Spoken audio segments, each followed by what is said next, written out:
기도합니다. 하나님 아버지 감사합니다. 오늘 화요일입니다. 성도들과 함께 말씀 속에서 진리와 은혜를 찾게 하옵시고 오늘 하루도 승리케 하옵소서. 예수님 이름으로 기도합니다. 아멘. 네, 성도 여러분 반갑습니다. 오늘 사사기 19장 1절로 15절입니다. 제가 읽겠습니다. 그냥 들어주세요.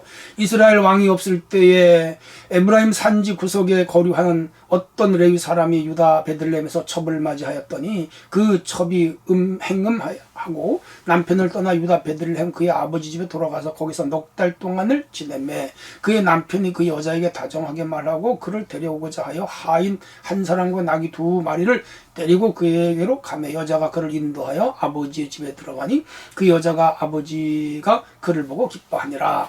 그의 장인 곧 그의 여자의 아버지가 그를 머물게 하며 그가 3일 동안 그와 함께 머물고 먹고 마시며 거기서 유숙하다가 5절 넷째 날 아침에 일어나 떠나고자 하며 그 여자의 아버지가 그의 사위에게 이르되 떡을 조금 먹고 그대의 기력을 돋운 후에 그대의 길을 가라 하니라. 두 사람이 함께 앉아 먹고 마시매 그 여자의 아버지가 그에게 이르노니 청하는 이 밤을 여기서 유숙하여 그대의 마음을 즐겁게 하라니 그 사람이 일어나서 가고자 하되 그의 장인이 간청으로 거기 다시 유숙하더니 다섯째 날 아침에 일찍 일어나 떠나고자 하며 그의 여자의 아버지가 이르되 청하노니 그대의 기력을 돋우고 해가 기울도록 머물라 하므로 두 사람이 함께 먹고 그 아버지 그 사람이 첩과 하인과 더불어 일어나 떠나고자 하며 그의 장인이 곧 그 여자의 아버지가 그에게 이르되 보라 날이 저물어 가니 청하건대 밤도 유숙하라 보라 해가 기울었느니라. 그대는 여기서 유숙하여 그대의 마음을 즐겁게 하고 내일 일찍이 그대의 길을 가서 그대의 집으로 가라 하니 그 사람이 다시 밤을 지내고자 하지 아니하여 일어나서 떠나 여부스 맞은편 마을에 이르렀더니 여부스는 곧 예루살렘이라. 안장지운 나귀 두 마리와 첩이 그와 함께 하였더라. 그들이 여부스에 가까이 갔을 때 해가 지려 하는지라 종이 주인에게 이르되 청하건대 우리가 돌이켜 여부스 사람의 성읍에 들어가서 유숙하십시다 하니 주인이 그에게 이르되 우리가 돌이켜 이스라엘 자손에게 속하지 아니한 이방 사람의 성읍으로 들어갈 것이 아니니 기브아로 나가리라 하고 또 그 종에게 이르되 우리가 기브아나 라마 중 한 곳에 가서 거기서 유숙하자 하고 모두 앞으로 나가더니 베냐민에 속한 기브아에 가까이 이르러 해가 진지라. 기브아에서 가서 유숙하려고 그로 돌아가서 성읍 넓은 거리에 앉았으나 그를 집으로 영접하여 유숙하게 하는 자가 없었더라. 예, 읽은 것 같아요. 15절이니까. 자, 그러면 오늘 주제가 세상의 안락에 취하면 죄의 올무에 빠집니다. 그렇게 됐어요. 자, 어제 아침에 우리 18장에서도 그 시대 사람들이 얼마나 타락했는가, 그리고 자기의 소견에 오른 대로 살았는가 배웠죠. 개인 가정에서 우상을 놓고 또 제사장을 두는 타락과 또 그 우상을 탈취하고 제사장까지 탈취하여 라이스라는 곳에 가서 마을을 만들고 신전을 만들었던 단지파의 타락, 이런 것들을 봤습니다. 오늘 아침에도 비슷한 타락의 이야기들입니다. 자기 소견에 오른 대로 사는 시대였다. 이게 사사기 말기 시대에 왔던 병폐입니다. 신앙적 문제였죠. 레위인이 살았습니다. 그런데 소시를 맞았어요. 작은 부인을. 율법에 어긋나요. 이건 뭐지요?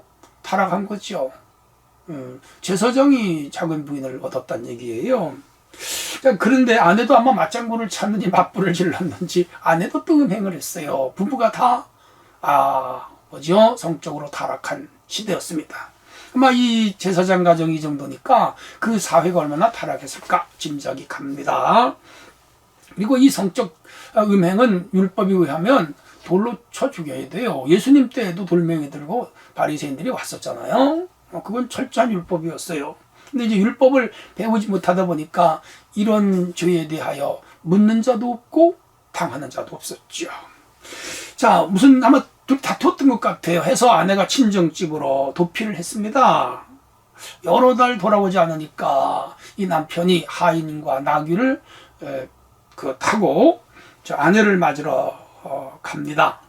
사실 이 레위 그리고 제사장은 나귀도 제물이에요. 그리고 하인도 제물이에요. 있을 수 없는 일이에요. 제사장이나 레위인은 하인이나 재물을 둘 수가 없습니다. 오직 성직에만 충실해야 됐어요. 당시에 일반인과 같이 이제 종도 두고 또 재물도 가졌다 타락한 거죠. 성적으로 타락하고 물질적으로 타락한 사회였어요.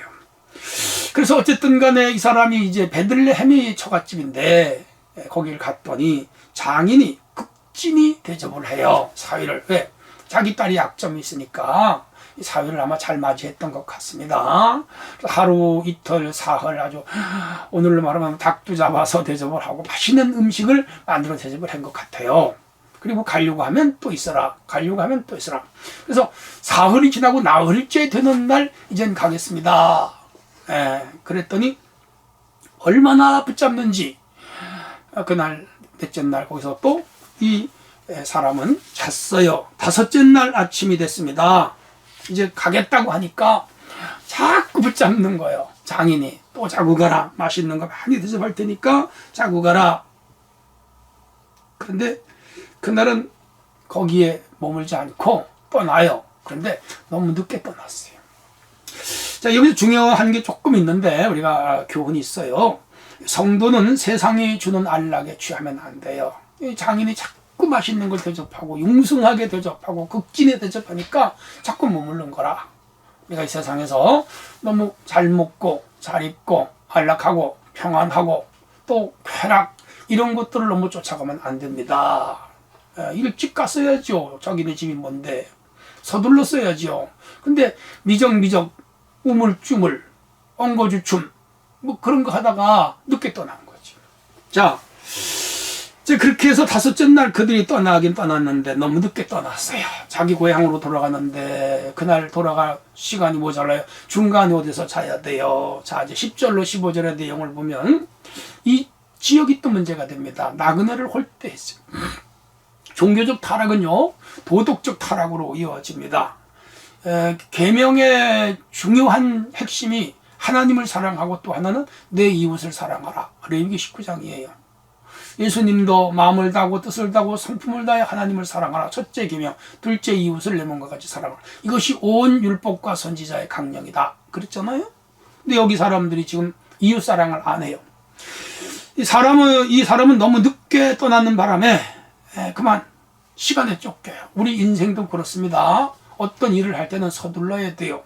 내일 하지. 기회는 영원히 잃어버려요. 그리고 자꾸 일을 미루다 보면 어느 날 쫓겨요.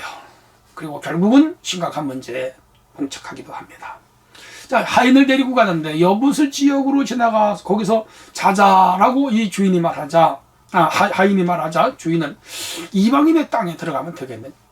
아무래도 좀 마음에 안 들겠다. 우리 이스라엘 민족이 사는 기브아나 라마 지역에 가자. 그렇게 해서 그들이 이 기브아 지역에 갔는데 이미 해가 졌어요. 그런데 이곳에도 사실은 여부스 이방인 사는 곳이나 똑같아요. 나그네를 그들은 영접하게 되어 있습니다. 율법에 문화예요. 관습이에요. 그런데 어느 누구도 이 기브아 사람들 베냐민 지파가 살았는데 이 나그네를 영접하지 않았어요. 길가에서 노숙을 하게 생긴 거라. 그러니까 이 여부스 이방인이나 오늘 기브아 이스라엘 사람이나 이 똑같이 나그네를 대접하지 않고 사회가 무서운 사회가 된, 두려운 사회가 된 것이죠. 낯선 사람이 어디 들어가기 참 힘든 폭력이 난무하는 그런 사회가 된 겁니다. 이 사사시대 말기에 그랬다 이 말이에요. 이렇게 해서 이들은 이제 노숙을 하게 되는데 어떤 분이 이 사람들을 이제 영접하지만 거기서 큰 폭력적인 사건이 일어납니다. 그건 내일 아침에 나오는 내용입니다. 그 시대의 사람들은 그야말로 어둠으로 가득 찬 그런 사회였음을 우리는 여기서 짐작하게 됩니다. 오늘 우리가 하나님의 말씀을 잘 지켜야 돼요. 누누이 강조합니다만은 우리가 빛이 돼야 돼요. 어둠의 세상을 만들면 환한 세상, 밝은 세상, 누구나 공존하는 세상, 서로를 의심하지 않는 세상, 서로가 믿는 세상, 서로가 도와주는 세상, 이 아름다운 세상 아니겠어요? 공정한 세상, 두려움이 없는 세상으로 만드는 것. 이게 하나님의 뜻이며 우리에게 분부하는 시대의 명령입니다. 자, 이렇게 해서 15절까지 읽었는데 우리가 교훈을 한두 가지 얻을 수 있어요. 이들은 다 범죄자였어요. 제사장도 범죄고 아내도 범죄자고 기부하 사람들도 또 범죄합니다. 타락한 시대의 특징이죠. 이 범죄의 결과 힘들고 어려운 순환이 모두에게 임한다는 거 기억해야 됩니다. 가정에서 아버지 한 사람의 범죄가 가족 전부를 고통스럽게 하고 자녀 한 사람의 범죄가 가정 전체를 쑥밭으로 만들기도 하고 우리 국가 지도자들의 범죄가 국가와 사회를 힘들게 만들어요. 탄핵 사건으로 우리 국민들 얼마나 힘들었습니까? 이게 죄의 결과라는 걸 꼭 기억해야 됩니다. 그리고 이제 내일 아침에 읽겠습니다마는 죽음이 일어납니다. 이 레위 제사장의 아내가 그 동네 폭력배들에게 죽임을 당합니다. 불행한 일이 일어났죠. 그렇게 해서 그게 발단이 되어 베냐민 지파와 이스라엘 백성들 전부 달라붙어서 큰 전쟁을 해서 베냐민 지파 하나가 거의 없어질 정도까지 큰 비극이 일어나 버리고 말았죠. 한 가정의 범죄가 사회 전체를 불행하게 만드는 결과를 가져왔어요. 기준이 무너진 사회에 패하지요.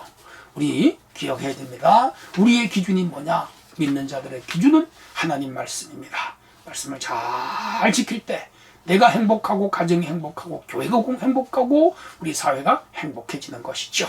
오늘도 이 말씀을 새기고 우리가 세상에 취하지 말고 하나님께 취하자, 이렇게 결론을 내립니다. 하나님 감사합니다. 오늘 하루도 복된 날 되게 하옵소서. 예수님 이름으로 기도합나이다. 아멘.